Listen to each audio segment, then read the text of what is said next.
What happens when an ultra-advanced galactic empire decides to invade Earth? A nation that barely managed to send a man to the moon in the 60s and is still trying to decipher the laws of the universe? Well, the Khazari Empire thought it would be an easy victory. They sent their most powerful warship, the Inevitable Conquest, to crush Earth and conquer what they considered an insignificant planet. But what they found was something no military intelligence, no matter how advanced, could have predicted. A true cosmic graveyard, where the ships of entire empires had been reduced to wreckage, victims of a resistance that, at first glance, seemed unthinkable. And the best part? They weren't dealing with an advanced military force. No, they were dealing with a planet of humans who spent their days watching cat videos, laughing at memes, and for some reason, being more creative than any civilization that had ever tried to invade Earth. Just imagine, the Khazari Empire, with all its destructive technology, trying to crush Earth but constantly being defeated by things like disco music and the spell of viral videos. This isn't just a story about conquest, it's a story of how human creativity, with all its sarcasm and humor, can be the most powerful weapon in the universe. If you think you already know how this ends, think again. Get ready for a tale of intergalactic war that isn't about brute force, but about resistance, adaptation, and above all, how Earth turned the tables. Because whoever thought the Khazari Empire was heading for an easy victory had no idea that the greatest threat to their conquest was, in fact, a hacked coffee maker and a Macarena dance in space. That, and a humanity that had learned, through plenty of sarcasm, how to outsmart its enemies. The Khazari Empire had always kept a firm grip on more than 50 star systems. No one doubted the strategic prowess they had used to subjugate so many civilizations, with their massive fleet, unimaginable weaponry, and a relentless cycle of domination. Their art of war, pure and calculated, seemed infallible. But even a vast empire cannot predict everything. Like any great power, they had an ego the size of the galaxy. And Supreme Commander Vexer, gazing at the distant blue dot called Earth, saw nothing more than an opportunity for expansion. One more planet to subjugate, one more prize to add to the Empire's glory. Humans, he thought, were a simplistic race, drowning in memes, cat videos, and shows like Jersey Shore. The Khazari fleet, led by the imposing Inevitable Conquest, was ready to make history. A fitting name, Vexer thought, with a confident smile. Nothing, not even the most advanced planetary defenses, could stop a war machine like his. The first sensor readings showed little resistance. Vexer imagined that the greatest challenge would be preventing his crew from getting bored by Earth's pathetic excuse for a defense. What he didn't know was that the real battle, the one he had never anticipated, was about to unfold in ways even his sharpest military intelligence could not predict. Barely had they reached the planet's orbit when the sensors began picking up something strange, something unexpected. It was too big to ignore, too massive to be a mere coincidence. Among the stars and the vastness of space floated what appeared to be a gigantic cosmic graveyard, an immense collection of destroyed ships from various alien civilizations. Vexer, in his arrogance, assumed it was some kind of trap, a defensive maneuver by some unknown power. But as he looked closer, he saw that it was no trick. They were real wrecks. And whoever had left them there never made it back to tell the story. "What the hell is this?" Vexer murmured, his tone filled with suspicion. He didn't know it yet, but this discovery was about to turn the game upside down. The Inevitable Conquest was being watched by a tiny Earth satellite, invisible to the Khazari ship's sensors. This satellite was in constant communication with Cheyenne Defense Base, which monitored Earth with the sharp vigilance of a sword's edge. And that's where the first human response emerged, not in a panic, not in fear, but as if this entire invasion was just another part of Earth's daily routine. At Cheyenne Base, Tammy Rockets, head of planetary defense, was completely relaxed. She wasn't fazed by the news that the Khazari Empire had arrived with its armada of destruction. Just another day at work, she thought, sipping her latte. Tammy's irreverent humor was almost legendary. When the first report came in, detailing the enemy ship and its powerful weapons, she simply raised an eyebrow. Particle beams, quantum torpedoes, and supreme weapon of doom? 20 of them? Oh sure, more of the same. "Gary, what's our forecast?" she asked her AI assistant, Gary, who processed the information with impressive speed. The AI's tone was always dry and factual, but beneath it, there seemed to be an unspoken conversation. Tammy wasn't worried. The Khazari Empire might have been formidable, but humans had something no alien civilization had ever been able to decipher: creativity. And that, she knew, could be the key to turning the tide. While the Khazari were making plans for the invasion, Earth was already preparing to strike back in a way no one ever expected.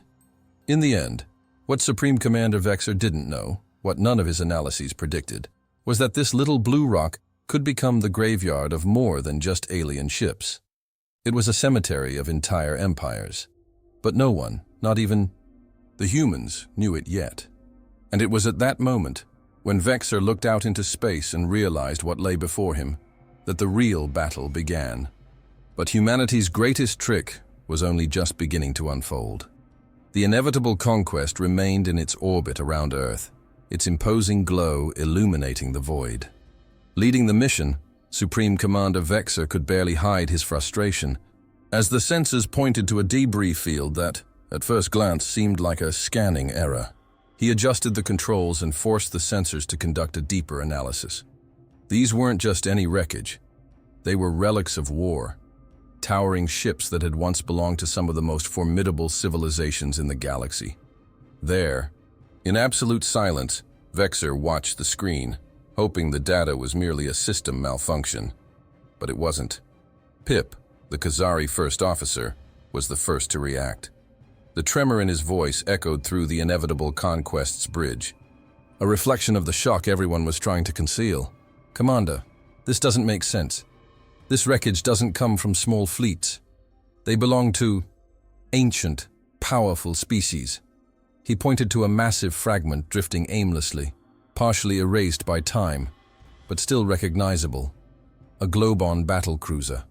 That name carried stories of a militarily unbeatable empire, a race that had subjugated dozens of worlds and seemed invincible. And yet there it was, succumbed to the void of space. "Impossible," Vexor murmured. "They could never have fallen."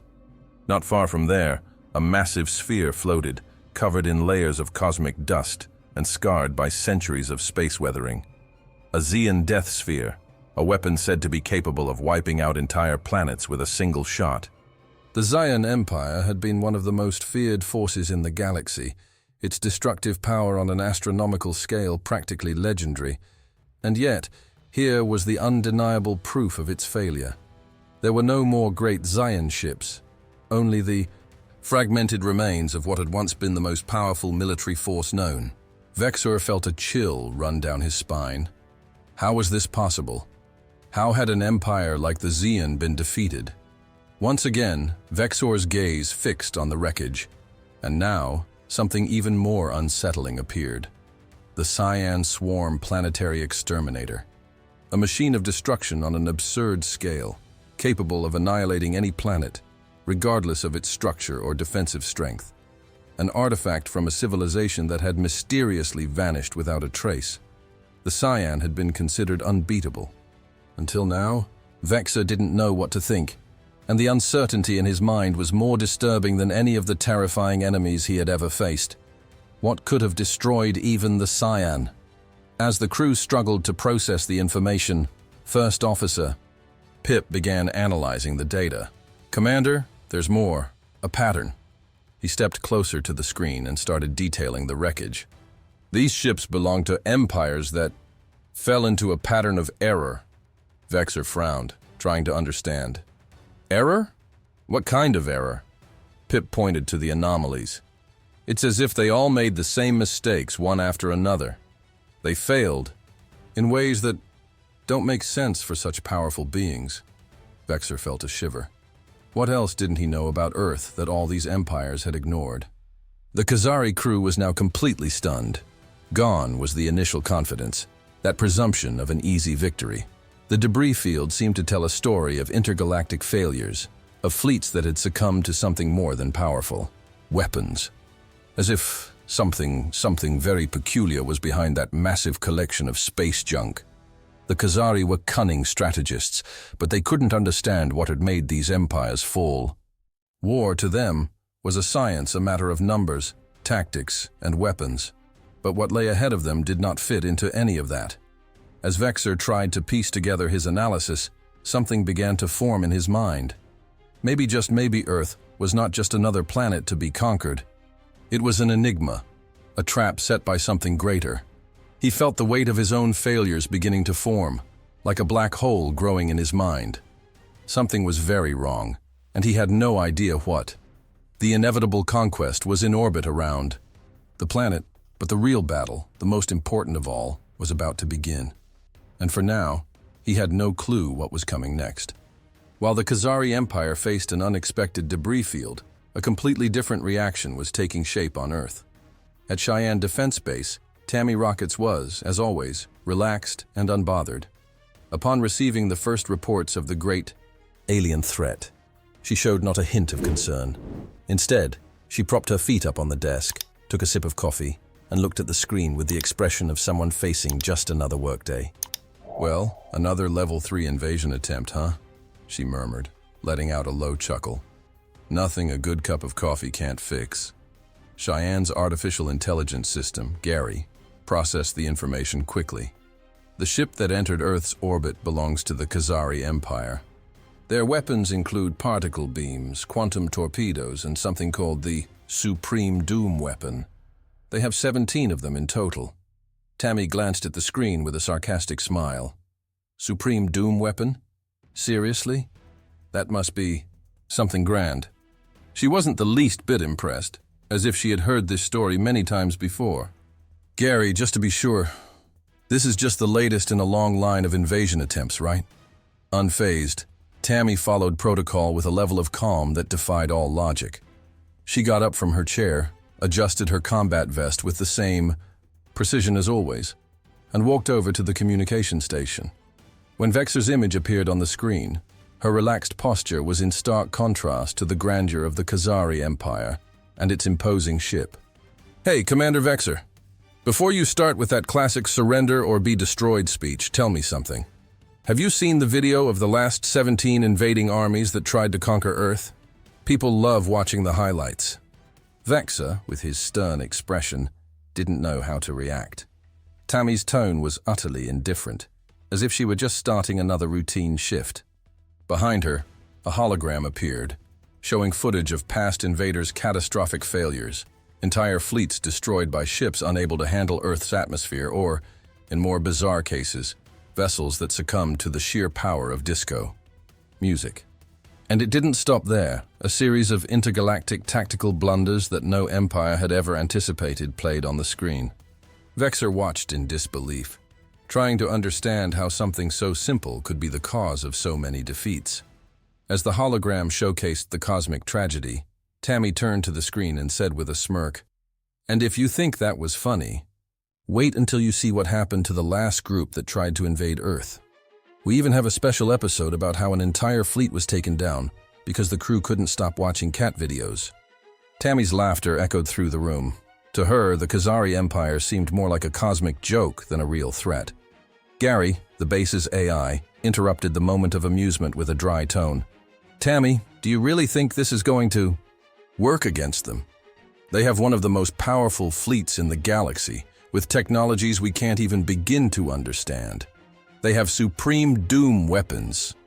Tammy looked at the screen with an innocent expression and replied, "Yeah, but you guys do remember that their last attack was blocked by a group of college students who hacked the invading ship and turned it into a giant coffee machine, right? And let's not even talk about the effects of 70s music." The communication with Vexer was still active, and the Khazari commander's face was a study in confusion. He was beginning to realize that this wasn't a battle against just any planet. It was something much more peculiar. Earth, with all its lightheartedness, creativity, and, perhaps, complete disregard for all that advanced technology, was turning into an enigma for him. Deep down, Vexer already knew this wouldn't be a simple victory. But he still had no idea how the humans would respond. He was about to find out. And it wouldn't be anything like he expected. Vexor was beginning to realize that perhaps his ship, Inevitable Conquest, was not so inevitable after all. With each new attempt to attack Earth, his confidence dwindled more and more. And it wasn't due to a lack of firepower. The 17 supreme weapons of doom, carefully designed to crush any resistance, were ready to turn the blue planet into a wasteland. But when the weapons were fired, something happened that no Khazari strategist could have predicted. Failures, failures, and more failures. The first weapon to be activated was Supreme Weapon of Doom number 1, the molecular destabilizer. At first, it seemed promising, capable of disintegrating any structure at the molecular level. But what the Khazari hadn't accounted for was the impact of Earth's ozone layer on the weapon. When the shot was fired, the weapon simply dissipated upon contact with the planet's atmosphere. "This is a mistake. This can't be real," Vexor muttered, staring at the sensors indicating the total failure of the attack. The molecular destabilizer was lost in the air like an empty firework, vanishing without causing any damage. The second attempt was even more absurd. Supreme Weapon of Doom Lanarka 2, the quantum cascade of entropy, had the power to disrupt matter on a global scale. But as if the universe were playing a cruel and ironic joke, the weapon was neutralized by something much simpler. A fleet of Earth communication satellites, which were, unintentionally, performing the Macarena dance. When the Khazari launched their attack, the satellites were at just the right angle, reflecting the quantum cascade of entropy's energy back toward the invading ship. The energy danced through space, bouncing through a series of unexpected reverberations, until in the end, the weapon dissolved into pure, useless energy. "Who would have thought that disco music could be Earth's secret weapon?" Tammy said, laughing to herself as she watched the failure unfold. The atmosphere was beginning to change. Supreme Commander Vexor was panicking. He was dealing with a force he couldn't understand. A force that used memes, cat videos, and even decades-old dances as defenses against his arsenal of destruction. But the chaos was far from over. Supreme Weapon of Doom number 3, a consciousness controller capable of subjugating the human mind, was activated. The Khazari theory was simple. A single beam of mind control would force Earth into submission. But the IE distraction was even simpler. When the beam reached the atmosphere, it encountered something far stronger than any mind control. Something completely immune to manipulation. The distraction caused by cat videos. Millions of humans across Earth were watching cat videos at the exact moment the control beam hit the planet. The effect? Nothing. Earth laughed and moved on. Vexor wasn't just frustrated. He was beginning to realize that his attacks were being neutralized in ways that defied all military logic he had ever known. The fourth attempt, Supreme Weapon of Doom number 4, was a planet destroyer, a device capable of reducing an entire planet to rubble within minutes. But as if the universe itself were mocking his power, the weapon was hacked by a group of university students who, with unexpected creativity, turned the planet destroyer into a giant coffee machine. The weapon of universal destruction was now nothing more than a simple coffee maker, and Vexor watched helplessly as a wave of pulsating energy emanated from it, sending black smoke into space. "This isn't happening," Vexor said, his voice trembling.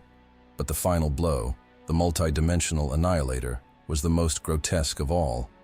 Considered the most powerful weapon in the Khazari fleet, capable of obliterating any parallel reality or dimension.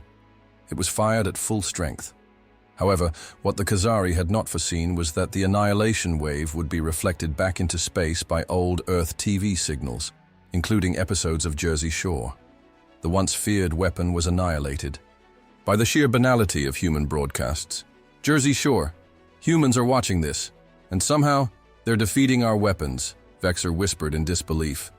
With each attempt, the Khazari watched their empire crumble before something that, at first glance, seemed trivial. Human creativity. But it wasn't just creativity. It was something deeper, something the Khazari had never anticipated. a capacity for adaptation and improvisation that turned even the simplest elements of Earth into its most powerful weapons. Fear finally began to settle in Vexor. He had no idea how to defeat something that was, at the same time, simple and infinitely unpredictable. The war was no longer about weapons or military strategies. It was about something much more human. The sound of defeat still echoed through the halls of the inevitable conquest, and Vexor was sinking deeper and deeper into a spiral of frustration. The accumulated failures of his fleet made each attempt more desperate, and he, the feared Supreme Commander, was beginning to realize something he had never imagined. The invasion of Earth was not just a military failure. It was a cultural and strategic disaster. He couldn't understand how such an inferior civilization, one that spent its days watching cat videos and reality shows, was able to resist such a powerful empire. And more than that, how humans were capable of turning everything against him, even his most fearsome weapons. In the command room, Vexor sat down, exhausted, staring at the screen displaying Earth's data. This doesn't make sense. How are they managing to... His voice faltered. At that exact moment, he was interrupted by an incoming communication from Earth. It was a direct message from Tammy Rockets, the head of planetary defense. "Hi, Commander Vexor," she said with a disarming lightness. "I know you're having a rough day, but maybe it's time we consider a more diplomatic solution. How about we forget this whole destruction thing and, I don't know, think about a trade deal instead?" Vexor was paralyzed for a moment. "A trade deal? What? What do you mean? I came here to conquer, to crush this civilization, not to negotiate." "With it." His response was a desperate shout, an explosion of rage. But when Tammy's image appeared on the screen, she looked completely calm, as if she were just handling another routine task. She seemed genuinely interested, as if she were offering him a way out. Vexor looked at his crew, unsure of what to say. The idea of surrendering to diplomacy felt like an insult to his honor. However, what else could he do? His empire was crumbling before his eyes. That was when Tammy called Bob, Earth's head of intergalactic relations. Bob was a simple man, free from the weight of war or military leadership, but with an unusual talent for striking advantageous deals. He appeared on the screen wearing a floral suit, a souvenir necklace, and a relaxed smile. "Hey, Commander Vexor. So we're thinking of changing our approach.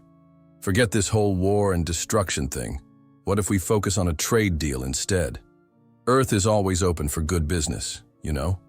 And with your ship, Inevitable Conquest, we could even form a partnership. What do you think?" Vexor's confusion was palpable. What was happening? How had Earth, just minutes ago a target for annihilation, suddenly turned into a place offering such a simple solution? Selling Khazari products in a souvenir shop. But the weight of reality pressed on his shoulders. His options were running out. His invasion fleet was turning into a black hole of failure, and he had no way to fight against Earth's creative resistance anymore. With no other choice, he started to consider what Bob was suggesting. The deal was finally sealed. Vexor, the great conqueror, was now a merchant. His imposing warship was transformed into the Museum of the Inevitable Conquest, a souvenir shop and intergalactic entertainment center where alien tourists could buy memorabilia from failed civilizations, learn about history's greatest invasion, disasters, and even join guided tours promoting surrender as an act of growth. Vexor was now selling souvenirs, as if his mission of destruction had never happened. T-shirts with slogans like, "I invaded Earth and all I got was this lousy shirt," and coffee mugs reading, "The best coffee in the universe." Earth quickly became must-have items across the galaxy. Vexor's transformation from conqueror to merchant wasn't just about survival. It was an adaptation to a new reality. In a way, he even found himself richer than he ever would have been with his military fleet. Earth, with all its unshakable nature, had managed to turn his defeat into an opportunity. Vexor was now handling intergalactic trade deals, negotiating, with planets that wanted to learn how to conquer the earthly market.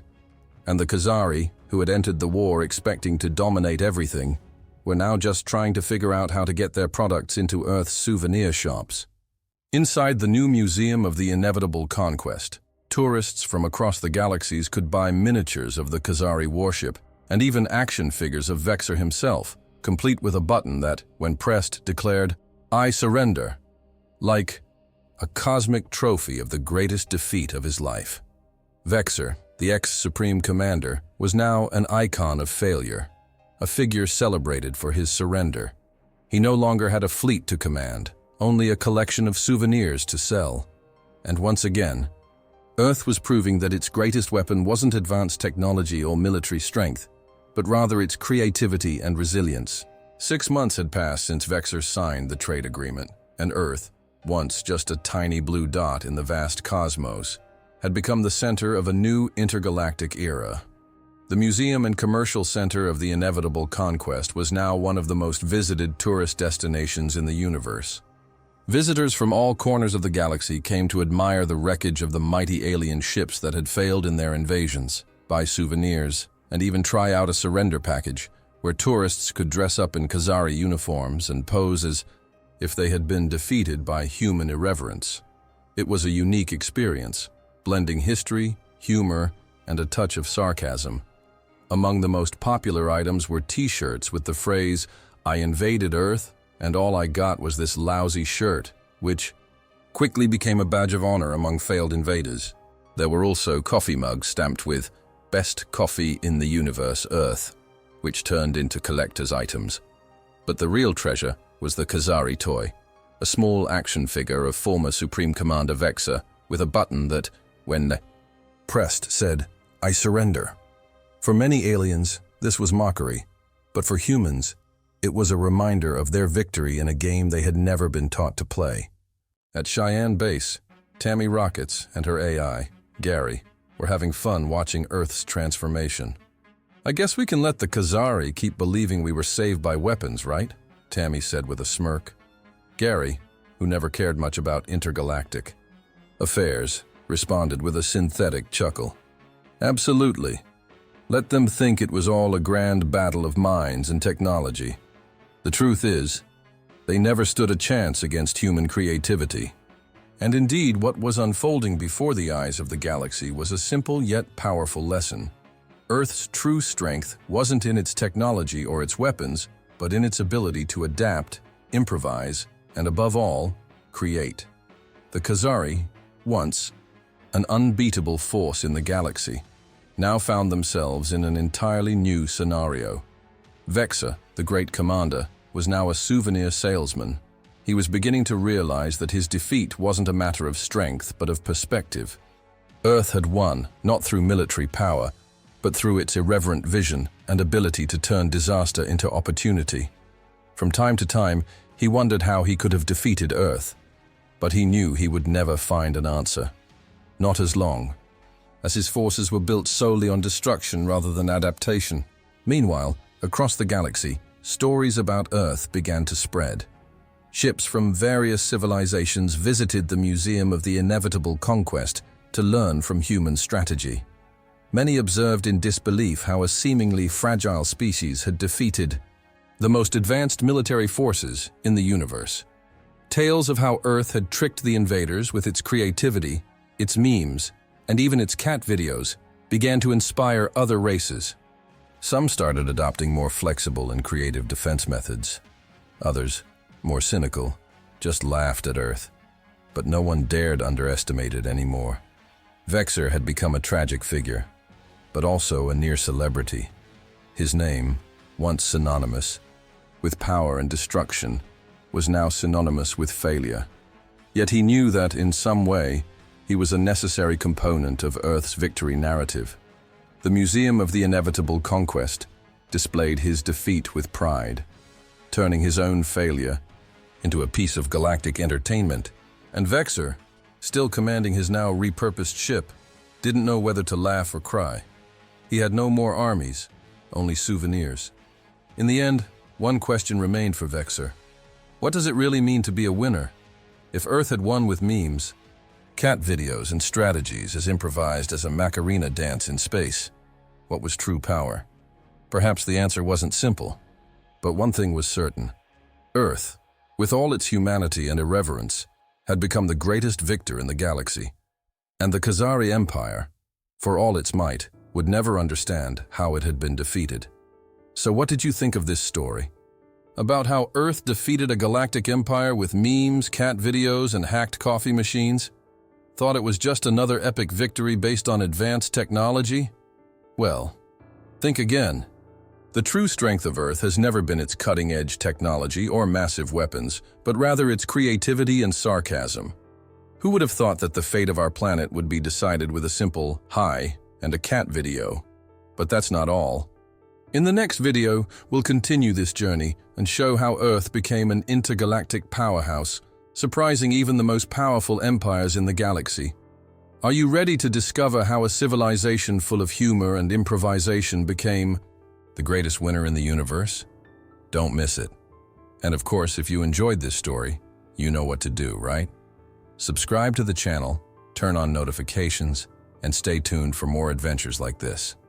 Now click on the next video and keep exploring the galaxy with us.